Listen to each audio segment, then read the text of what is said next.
Hello ನಮಸ್ಕಾರ, welcome back to Chaitra's kitchen. ಇವತ್ತು ಇಲ್ಲಿ ಬ್ರಾಹ್ಮಿನ್ ಸ್ಟೈಲಲ್ಲಿ ಹುಳಿ ಪುಡಿ ಅಥವಾ ಸಾಂಬಾರು ಪುಡಿ ತೋರಿಸ್ತಾ ಇದ್ದೀನಿ. ಸೊ ನಮ್ಮ ಮನೇಲಿ ಹೇಗೆ ಮಾಡ್ತಾರೋ ಸೇಮ್ ಅದೇ ರೀತಿಯೇ ತೋರಿಸ್ತಾ ಇದ್ದೀನಿ. ಎಷ್ಟು ಮೆಷರಿಂಗ್ ಕಪ್ಪಲ್ಲಿ ಇಲ್ಲಿ ಒಂದು ಮೆಷರಿಂಗ್ ಕಪ್ ತೊಗೊಂಡು ಅದರಲ್ಲಿ 3/4 ಕಪ್ಪಷ್ಟು ನಿಮಗೆ ಕಡಲೆಬೇಳೆ ತೊಗೊಂಡಿದ್ದೀನಿ. ಕಡಲೆಬೇಳೆನ ಸ್ವಲ್ಪ ಚೆನ್ನಾಗಿ ಹುರ್ಕೋಬೇಕು. ಚೆನ್ನಾಗಿ ಅದು ಘಮ ಬಂದು ಸ್ವಲ್ಪ ಕಲರ್ ಬರಬೇಕು ಕೆಂಪಿಗೆ. ಅಲ್ಲಿ ತನಕ ನಾವು ಹುರ್ಕೊಂಡು ಇಲ್ಲಿ ಎಲ್ಲ ಪದಾರ್ಥನೂ ಸಪ್ರೇಟಾಗಿ ಹುರ್ಕೋಬೇಕು.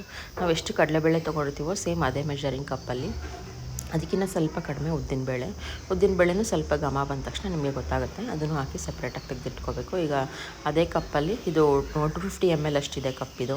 ಅದರಲ್ಲಿ ಫುಲ್ಲು 1 ಕಪ್ಪಷ್ಟು ಫುಲ್ಲು ಧನಿಯಾ ತೊಗೊಂಡಿದ್ದೀನಿ. ಧನಿಯಾ ಅಂದರೆ ಕೊತ್ತಂಬರಿ ಬೀಜ. ಸೊ ಅದನ್ನು ಹಾಕಿ ಚೆನ್ನಾಗಿ ಹುರ್ಕೋಬೇಕು.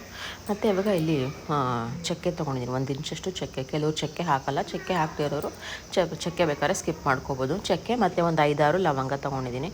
ಮತ್ತು ಒಂದು ಸಣ್ಣ ಬೌಲಲ್ಲಿ ಜೀರಿಗೆ, ಅರ್ಧ ಕಪ್ಪಷ್ಟು ಜೀರಿಗೆ ತೊಗೊಂಡಿದ್ದೀನಿ. ಮತ್ತು ಮೆಣಸು, ಒಂದು ದೊಡ್ಡ ಸ್ಪೂನಲ್ಲಿ 1 ಸ್ಪೂನಷ್ಟು ಮೆಣಸು ತೊಗೊಂಡು ಅದನ್ನು ಹಾಕಿ ಚೆನ್ನಾಗಿ ಫ್ರೈ ಮಾಡಿಕೊಂಡು, ಮತ್ತು ಮೆಂತ್ಯ, ಒಂದು 1/4 ಸ್ಪೂನಷ್ಟು ಮೆಂತ್ಯನೂ ಹಾಕ್ಬಿಟ್ಟು ಇವಾಗ ಚೆನ್ನಾಗಿ ಅದನ್ನೆಲ್ಲ ಹಾಕಿ ಹುರ್ಕೋಬೇಕು.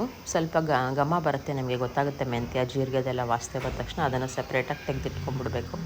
ಸೊ ಈ ಬಿಸಿಗೆ ಆಗಿಬಿಡುತ್ತೆ, ಈ ಬಾಣಲೆ ಬಿಸಿಗೆ ನಿಮಗೆ ಆಗಿಬಿಡುತ್ತೆ ಇದು ಬೇಗ. ಅದನ್ನು ಹಾಕಿ ಚೆನ್ನಾಗಿ ತೆಗೆದಿಟ್ಕೊಂಡು ಇಲ್ಲಿ ಬ್ಯಾಡಗೆ ಮೆಣಸಿನ್ಕಾಯಿ ಹಾಕ್ಬಿಟ್ಟು ಚೆನ್ನಾಗಿ ಫ್ರೈ ಮಾಡ್ಕೋಬೇಕು. ಇದನ್ನು ಒಂದು 30-35 ಅಷ್ಟಿದೆ ಮೆಣಸಿನ್ಕಾಯಿ. ಇದು ಒಳ್ಳೆ ಕಲರ್ ಕೊಡುತ್ತೆ, ನಮಗೆ ಒಳ್ಳೆ ಕಲರು ಟೇಸ್ಟ್ ಕೊಡುತ್ತೆ. ಮತ್ತು ಇದನ್ನು ನಾನು ಫಸ್ಟೇ ಬಿಸಿಲಲ್ಲಿ ಇಟ್ಬಿಟ್ಟಿದ್ದೆ. ಇವಾಗಂತೂ ಸಿಕ್ಕಾಪಟ್ಟೆ ಬಿಸಿಲಿರೋದ್ರಿಂದ ನಿಮಗೆ ಮೆಣಸಿನ್ಕಾಯಿ ಧನಿಯಾ ಎಲ್ಲನೂ ಬಿಸಿಲಲ್ಲಿ ಇಟ್ಬಿಟ್ರೆ ನಿಮಗೆ ಬೇಗನೆ ಆಗಿಬಿಡುತ್ತೆ, ಜಾಸ್ತಿ ಹುರಿಯೋ ಅವಶ್ಯಕತೆ ಇರಲ್ಲ.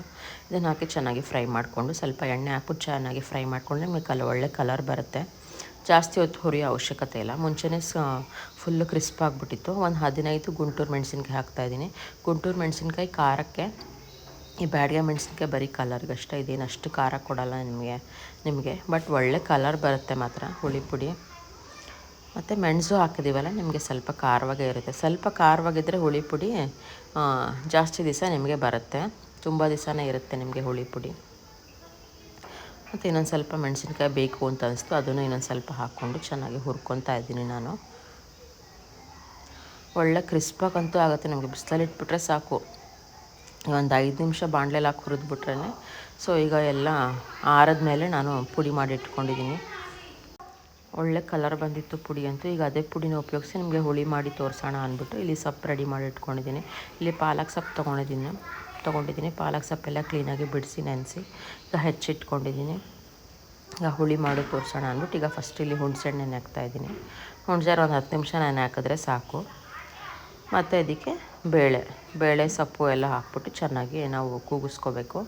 ಆ್ಯಕ್ಚುಲಿ ಇದನ್ನು ಒಂದು 2 ಸತಿ ಜಾಸ್ತಿನೇ ಕೂಗಿಸ್ಕೋಬೇಕು. ನಾವು ನಾರ್ಮಲಾಗಿ ಹೇಗೆ ನಾವು ಬೇರೆ ಬೇಳೆ ತರಕಾರಿ ಎಲ್ಲ ಕೂಗಿಸ್ತೀವಲ್ಲ, ಅದ್ರ ಬದಲು ನಾವು ಸೊಪ್ಪನ್ನ ಜಾಸ್ತಿ ಕೂಗಿಸ್ಕೋಬೇಕು ಒಂದು 2 ಸತಿ. ಯಾಕಂದರೆ ಚೆನ್ನಾಗಿ ಹೊಂದ್ಕೊಳ್ಳುತ್ತೆ, ನಿಮಗೆ ಸೊಪ್ಪು ಬೇಳೆ ಎಲ್ಲ ಚೆನ್ನಾಗಿ ಹೊಂದ್ಕೊಳ್ಳುತ್ತೆ ಅಂತ ಅಂದ್ಬಿಟ್ಟು ಒಂದು 2 ವಿಸಿಲ್ ಜಾಸ್ತಿನೇ ಹೊಡಿಸ್ಬೇಕು ಇದು. ಮತ್ತು ಸ್ವಲ್ಪ ಎಣ್ಣೆ, ಒಂಚೂರು ಅರಿಶಿನ ಹಾಕ್ಬಿಟ್ಟು ಒಂದು 4-5 ಸತಿ ನಾನು ಕೂಗಿಸ್ಕೊತೀನಿ.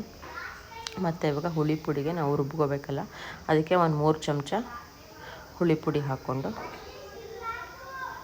ನಿಮಗೆ ರುಚಿಗೆ ನಿಮ್ಗೆ ನೋಡ್ಕೊಂಡು ನಿಮ್ಮ ಮನೇಲಿ ಹೇಗೆ ಟೇಸ್ಟ್ ಅಂತ ಅಂದ್ಬಿಟ್ಟು ನೋಡ್ಕೊಂಡು ನೀವು ಹುಳಿ ಪುಡಿ ಹಾಕ್ಕೊಂಡು, ಮತ್ತು ಕಾಯಿ ತುರಿ, ಒಂದು ಸ್ವಲ್ಪ ಕಾಯಿ ತುರಿ ಹಾಕ್ಕೊಂಡು, ಸೊ ಈಗ ಹುಳಿ ಪುಡಿ, ಕಾಯಿ ಮತ್ತು ಹುಣಸೆಹಣ್ಣು ಹಾಕಿ ಚೆನ್ನಾಗಿ ಗ್ರೈಂಡ್ ಮಾಡ್ಕೋಬೇಕು.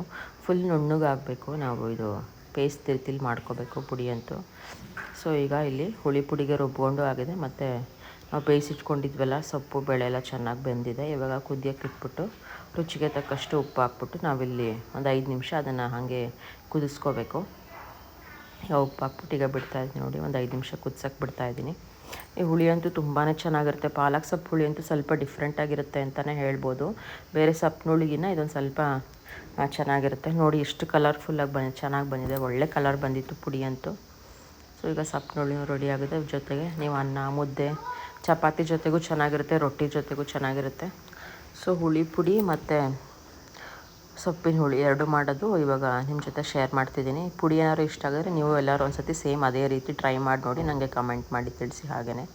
ಸೊ ಈಗ ಕೊನೆಯಲ್ಲಿ ಒಗ್ಗರಣೆ ಕೊಟ್ಟರೆ ನಿಮಗೆ ಪಾಲಕ್ ಸೊಪ್ಪಿನ ಹುಳಿ is ready to serve with mudde or rice. Thank you for watching. ಜೈ ಶ್ರೀರಾಮ್.